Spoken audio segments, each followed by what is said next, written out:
అమ్మకి బాగా నేను హెల్ప్ఫుల్గా ఉండే అన్నయ్య వాళ్ళు దూరంగా ఉండేవాళ్ళండి. అందుకని అన్ని ఎక్కువ అమ్మకి నాకు ఎక్కువ బజార్కి వెళ్ళడం కానీ చేయడం కానీ. అన్నయ్య వాళ్ళు చదువుకోవడానికి వెళ్ళిపోయారు ఒక ఏజ్ తర్వాత. నేను కొంచెం పెద్ద అయ్యాను కదా, అప్పుడు అమ్మకి అన్ని హెల్ప్ఫుల్గా ఉండేదాన్ని.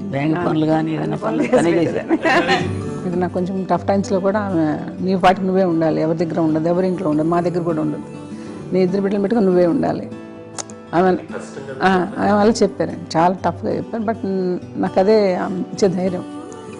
ఇండిపెండెంట్గా అట్లా ఒకరి దగ్గర ఉండొద్దు, నీ గౌరవం తగ్గిపోతుంది, ఎక్కడ ఉండొద్దు. అది నాకు చాలా ఇన్స్పైరింగ్ ఉండేది అమ్మ మాటలు. నాకు ఒకసారి కొంచెం ఏదో ఒక డిప్రెస్డ్ ఇదేదో వస్తే అందరి నుంచి నేనేదో సెపరేట్ అయిపోయినట్టు ఒక సిచ్యువేషన్ ఏదో వచ్చినప్పుడు అమ్మ నన్ను పట్టుకుని she said I'm there for you always. ఎవరు నో అన్నా ఎస్ అన్నా ఫ్రెండ్స్ కానీ ఎవరైనా సరే ఎప్పుడు కూడా అలోన్గా మట్టుకు అనుకోకు, నేనున్నాను నీకు.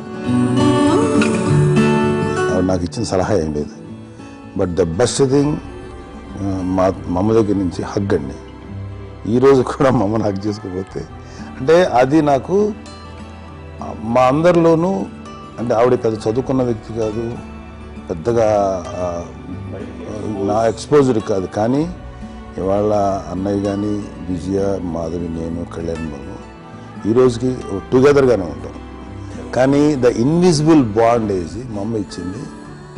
ఆ లవ్ అండ్ ఎఫెక్షన్, హగ్, అవన్నీ ఆవిడ నాన్ వెర్బల్ అడ్వైజ్ ఏంటంటే అందరూ అలా కలిసి ఉండాలనేది ఆవిడ నుంచి మేము నేర్చుకున్నాం. నాగబాబు కంపెనీ అమ్మకి ఎంత ఇష్టమేనండి. మా కంపెనీలో పెద్ద నవ్వదు కానీ రిలాక్స్ అవ్వదు, కానీ నాగబాబు కనబడితే నవ్వు.